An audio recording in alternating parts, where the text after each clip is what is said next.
Julai 29 ni siku muhimu katika historia ya sayansi duniani.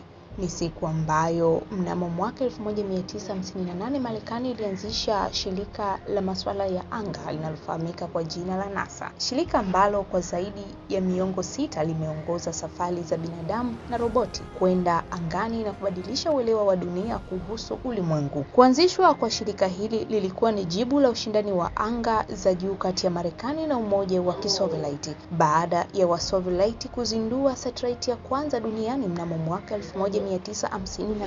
Tangu wakati huo shirika hilo limeandika historia kupitia mafanikio mbalimbali, likiwemo kutua kwa mwanadamu wa kwanza mwezini mnamo mwaka 1969 katika misheni ya Apollo 11 ambapo mwanaanga Neil Armstrong alikuwa mtu wa kwanza kukanyaga mwezi. Mbali na safari za mwezini, NASA imeendelea kufanya utafiti wa sayansi, kushirikiana na kuendesha kituo cha kitaifa cha angani, International Space Station, kubuni teknolojia mpya za anga na kutumia satellite kufuatilia hali ya hewa, mabadiliko ya tabia ya nchi na majanga ya asili duniani.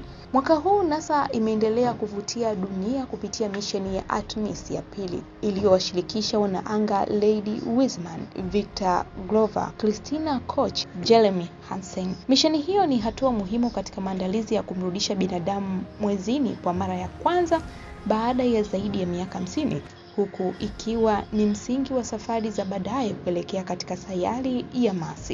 Pamoja na mafanikio hayo, historia ya NASA imewahi kugubikwa na majonzi. Mnamo mwaka 1984, chombo cha anga cha Space Shuttle Challenger kililipuka sekunde 73 baada ya kurushwa na kuwaua wanaanga wote 7 waliokuwa ndani ya chombo hicho. Na mnamo mwaka 2003, Space Shuttle Columbia nayo ilipata ajali wakati ikirejea duniani na kusababisha vifo vya wanaanga wengine 7. Ajali hizo zimebaki kuwa miongoni mwa matukio ya kusikitisha zaidi katika historia uchunguzi wa anga. Licha ya changamoto hizo, NASA imeendelea kusukuma mbele mipaka ya sayansi na teknolojia. Takribani miaka 68 tangu kuanzishwa kwake, NASA imeendelea kuwa alama ya ubunifu, uthubutu na dhamira ya binadamu ya kuendelea kugundua siri za anga za juu na ulimwengu unaomzunguka.